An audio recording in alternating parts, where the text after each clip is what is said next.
자, 252번은 생태론이에요.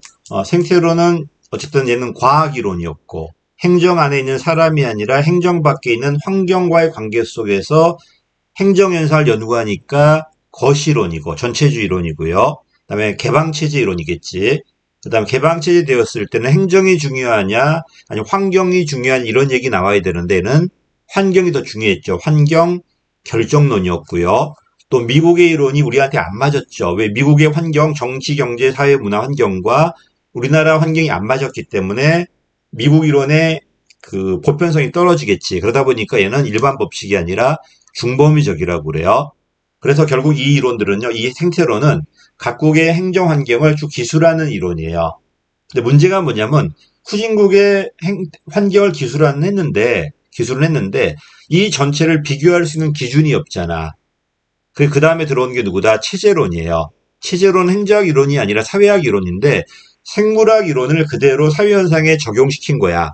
생명체가 호흡하고 소화하고 순환하고 번식하듯이 사회환경도 적응하고 목표 달성하고 그 다음에 통합하고 형상 유지한다는 거야. 정목통용 AGIL이죠. 이걸 가지고 구조는 달라도 우리가 고등생물과 하등생물의 구조는 달라도 누가 어떻게 호흡을 하는지 어떻게 소화를 시키는지는 연구할 수 있잖아요. 이걸 그대로 도입해가지고 사회현상을 설명한 이론이 이제 체제론인데 이걸 도입하면은 각국의 환경을 비교할 수 있잖아요. 그래서 생태론에다가 체제론이 들어가 버린 뭐가 돼? 비교행정론이 돼요. 그리고 여기에 대한 반대 명제로 누가 등장한다? 발전행정론이 등장할 겁니다. 어쨌든 생태론은 되게 후진국 이론, 체제론은 되게 안정화된 선진국 이론이었어요. 이 두 가지가 합쳐져 가지고 각국의 환경을 비교할 수 있는 기준이 만들어지거든요. 그래서 만들어진 게 비교행정론. 여기에 대한 반발로 등장한 게 발전행정론이고 이게 실패하면서 뭐가 돼? 정부 실패가 되겠지. 그 다음에 이제는 신자유주의 집각한 신공공관리론으로 바뀔 겁니다. 그래서 미국의 실패는 복지국가의 실패라면은 우리는 발전행정론이라는 개발 독재라든지 이런 개발 중심의 국가 실패였겠죠, 이제. 그러면서 다시 작은 국가 신자유주의로 넘어들어갈 겁니다. 자, 가겠습니다. 생태론. 어쨌든 생태론 들어오면서 환경이 되게 중요해졌어요. 미국의 제도가 실패하거든요. 왜 실패했나? 제도의 문제가 아니라 미국의 환경과 우리 환경이 달랐기 때문에 이러면서 그 후진국의 환경을 하나하나 연구하는 게 생태론이에요. 환경을 연구하는 게 얘는 처방이론이 아니라 과학이론이고요. 사람을 연구하는 게 아니라 행정 밖에 있는 거시적 환경을 연구하고 이 거시 속에서 행정이 어떤 의미가 있는 걸 연구하니까 이거는 거시론이에요. 가겠습니다. 이걸 제일 먼저 도입한 사람은 가우스인데 사실 가우스는 후진국을 연구한 게 아니라 미국의 행정 환경을 연구했어요. 그리고 변수를 7개를 제시해요. 주인장, 사제, 물사 해가지고 주인이 다르고 장소가 다르고 그 다음에 재난이 다르고 이게 달라버리면은 행정에 요구하는 게 다르다는 거야. 가우스와 이제 비교할 사람이 리그스가 있어. 리그스는 정말 후진국 연구한 사람이에요. 그게 바로 정경사이대야. 정치, 경제, 사회, 이념, 의사전달 해가지고요. 뭐가 틀렸냐면 가우스의 7가지 변수하고 리그스의 5가지 변수가 있는데 커뮤니케이션은 이건 리그스 변수예요. 그래서 이걸 외워달라는 게 아니라 가우스가 나왔을 때 그럼 답이 누굴까? 정치, 경제, 사회, 문화. 여기다 의사전달이 들어갈 건데 리그스가 답입니다. 그래서 이 대화 때문에 틀렸습니다. 대화는 의사전달이라고 나올 때도 있고 대화로 나올 때도 있는데 53번은 저것 때문에 틀렸습니다. 그 다음에 54번입니다. 생태론은 거시론이에요. 행위자 개인의 초점을 맞춘 미시 분석이 아니라 집합적 행위, 큰 걸 맞출 거야. 행정 전체를 환경 속에서 연구한 이론입니다. 그래서 틀렸습니다. 집합적 행위나 제도보다는 미시 이론이 아니고 이건 누구다? 집합적 행위나 제도보다 개인의 초점 맞췄다. 이건 되게 누구다? 현상학이라든지 행태주의라든지 글로 들어가야 될 거예요. 자, 틀렸고요. 자, 생태론은 과학이론이에요. 그냥 우리나라 환경이 뭐다, 정치는 뭐고 경제는 뭐고 쭉 나열만 했던 거지 이걸 어떻게 고칠 것인가에 대한 방안을 제시한 이론은 아닙니다. 그치? 그래서 생태론은 그래서 우리나라 발전 방안을 제시한 것도 아니고요. 또 보다시피 환경이 균형이 깨졌단 말이야. 나중에 보겠지만은 생태론이 발전한 게 비교행정론인데 우리나라 후진국의 발전의 비관적 입장입니다. 틀렸죠? 어쨌든 행정이 추구해야 할 목표나 방향은 규범적이고 처방적 이론이 돼야 되는데 이건 발전 행정론이고요. 이거는 틀렸습니다. 과학이론이니까요. 55번은 틀렸습니다. 56번입니다. 생태론은 외부 환경이 행정체제에 미치는 시각, 맞아. 환경이, 정치, 경제, 사회, 문화라는 환경이 행정에 영향을 줘요. 그리고 행정보다는 환경이 더 중요하다 보니까 아무리 좋은 행정제도 심어봤자 환경이 발전하지 못했기 때문에 행정은 발전이 안 되겠죠. 근데 나중에 누가 등장합니까? 오히려 행정이 주도적으로 사회를 막 바꿉니다, 이게 발전 행정론이란 말이야. 어쨌든 결정론 시각이기 때문에 행정의 독립 변수 또는 주체적 역할을 경시했다는 비판을 받습니다. 이런 비판을 누가 받는다? 생태론도 받고 체제론도 받고 비교행정론도 받아요. 이걸 비판하는 게 그 다음에 누가 등장한다? 발전행정론이 등장할 겁니다. 미국도 그 당시에 신행정론이었죠. 행정이 주체가 돼가지고 형평성이란 사회 문제 해결을 했던 거고 우리는 형평성 문제가 아니라 경제 발전 문제를 행정이 주도하고 행정 안에 있는 엘리트 공무원들이 주도해서 해결했잖아. 그치? 그때는 이제 행정 결정론이 아니라 환경 결정론이 아니라 행정의 독립 변수, 행정이 주체적이지 이제. 자, 이건 맞습니다. 환경이 행정체제에 영향을 미친다. 이 맞았고요. 그 다음에 행정이 주체적으로 환경을 바꿀 수 있는 것은 경시했습니다. 이걸 강조하는 게 누구다? 미국은 신행정론, 우리는 발전행정론이에요. 그래서 이거는 56번은 틀린 게 없네요. 자, 57번입니다. 그 다음에 후진국과 선진국을 이제 비교하겠죠. 이제 비교행정론이야. 이 비교행정의 기준이 바로 정경사이대 같은 AGI래요. 적응, 목표 달성, 통합, 형상 유지. 이걸 가지고 선진국과 후진국을 비교해요.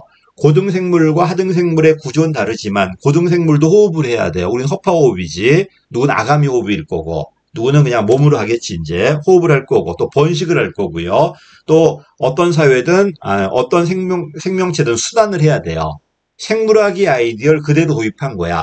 어떤 사회든 경제가 있어야 되고 어떤 사회든 정치가 있어야 되고 그걸 누가 담당하는가를 연구하는 게 체제론인데 그게 그대로 들어와서 생태론으로 들어와서 각각의 나라들을 비교할 수 있는 기준을 만들어줘요. 그러면서 선진국과 후진국, 나중에 누가 개도국이 등장하지 서로 비교할 겁니다. 선진국이 전문가주의야. 왜? 경제는 경제가, 정치는 정치가 다 갈라져 있단 말이야. 그래서 적응은 경제가, 목표 달성은 정치가, 형상 유지는 교육과 문화가, 그다음에 통합은 사법이나 경찰이 다 기능이 제도적으로 분화되어 있는데 후진국은 전부 다 왕이 한단 말이에요. 그래서 선진국은 분화사회, 후진국은 융합사회.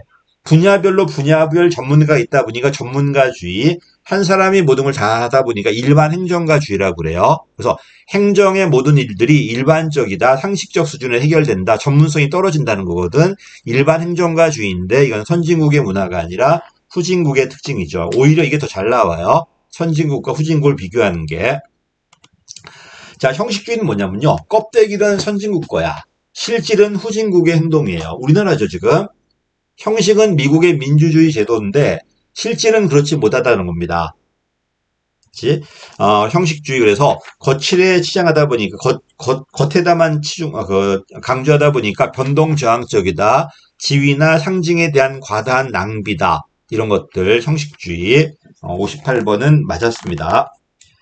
그 다음에 59번입니다. 온정주의는 감정이에요. 감정. 그치? 객관적으로 일하는 게 아니라 감정에 치우친다는 거야. 이게 온정주의 정의성이라고 그래요. 반면에 혈연, 지연, 학연이다. 이거는 온정주의가 아니라 연고주의 같은 거죠. 틀렸지. 혈연주의 또는 연고주의라고 그래요. 혈연, 학연, 지연은 혈연주의 또는 연고주의. 그럼 온정주의는 감정, 정의성. 이성이 아니라 감정에 매달린 것. 우리나라 사람들은 안테나가 맨날 밖으로 달려 있잖아. 내가 나를 어떻게 보는가가 중요한 게 아니라 타인들이 나를 어떻게 보는가 더 중요하죠. 타인의 행동에 되게 민감하고 보여주고 막 이런단 말이야, 이게.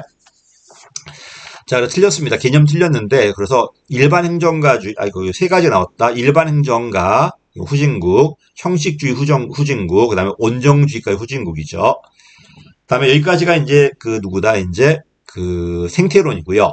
체제론은 사실 행정학 이론이라기보다는 사회학 이론이에요. 사회학 이론이고 사회현상이 어떻게 돌아가는가를 설명한 이론인데 생물학의 아이디어를 그대로 도입했다니까 생물이 호흡을 하고 소화를 하고 순환하고 번식하듯이 이제 요걸 그대로 도입해갖고 사회도 초기에 발전하면서 적응하고 목표 달성하고 형상 유지하고 통합해야 돼요. 요게 잘 되면은 그 사회가 번성하다가 점점점 무너지면서 그 사회가 쇠퇴하게 된다는 겁니다. 국사 시간에 배운 게 체제론 시각이에요. 요게 그대로 들어옵니다. 왜 들어왔냐? 생태론이 갖고 후진국의 이론만 나열하고 끝났잖아요. 그럼 비교가 안 되잖아, 지금. 그러니까 체제론의 정목통용이라는 이 요소를 가지고 비교하기 시작해요. 후진국도 비교하고 선진국도 비교하는 거야. 그 결과 선진국은 구조가 기능적으로 분화되어 있는 분화사회고 후진국은 융합되어 있고 개도국은 프리즘 사회야. 왜? 껍데기는 선진국 건데 실제는 후진국이니까요. 이게 이제 체제론입니다. 체제론은 구급 문제는 잘 안 나오는데 나오면 좀 어렵게 느껴지고요. 용어가 좀 낯설어요. 용어가 뭐 등종국성이니 뭐 이상한 용어들이 많이 나오니까 그게 좀 어렵습니다. 그거 빼고는 별거 없을 것 같아요. 이게 많이 나오는 이론 아니니까. 어쨌든 여기 이번 시간은 생태론까지 하겠습니다. 생태론이 뭐라고요? 미국의 이론을 후진국에 심어요. 실패합니다. 왜 실패했나 연구해 보니까 미국의 환경과 우리나라 환경이 달랐던 거예요. 그러니까 이제는 행정제도 연구하는 게 아니라 환경을 연구하는 거야. 후진국의 환경이 무엇인가, 정치, 경제, 사회, 문화 환경이 어떻게 되어 있는가를 연구하는 겁니다. 이게 이제 생태론이에요. 그렇지? 전 세계 환경을 막 연구하기 시작하는 거야, 이제. 그러면서 이제 들어왔고, 그리고 깔고 있는 가정은 환경이 더 중요하다는 거야. 환경이 오히려 행정에 영향을 주다 보니까 아무리 좋은 행정제도 심어봤자 환경이 좋지 않다면은 발전할 수 없다는 이론 결론이 나오고 처음부터 처방 이론도 아니었고요. 환경에 대한 객관적 서술이었기 때문에 과학 이론이었고 사람을 연구한 게 아니라 행정 전체를 더 큰 환경과 관계 속에 연구한 이론이다 보니까 거시론이고 또 나라별로 후진국이죠. 후진국에 대한 연구였고 후진국에 맞는 이론이 필요하다는 이론이니까 이거는 일반 법칙이 아니라 중범위적 이론이었고 개방체제 이론이고 환경결정론이에요. 그 다음에 뭐가 나온다? 후진국의 문화와 선진국의 문화를 비교한 이론들이 막 나올 겁니다. 여기까지가 이제 생태론입니다. 그 다음에 문제는 뭐라고요? 각각의 나라를 기술하고 끝났기 때문에 비교할 수 있는 기준이 없었겠죠. 그 기준 제시한 게 이따 나올 체제론이야. 세상은 A시아 A로 구성되어 있다. 이런 것들 이건 다음 시간에 하겠습니다. 감사합니다.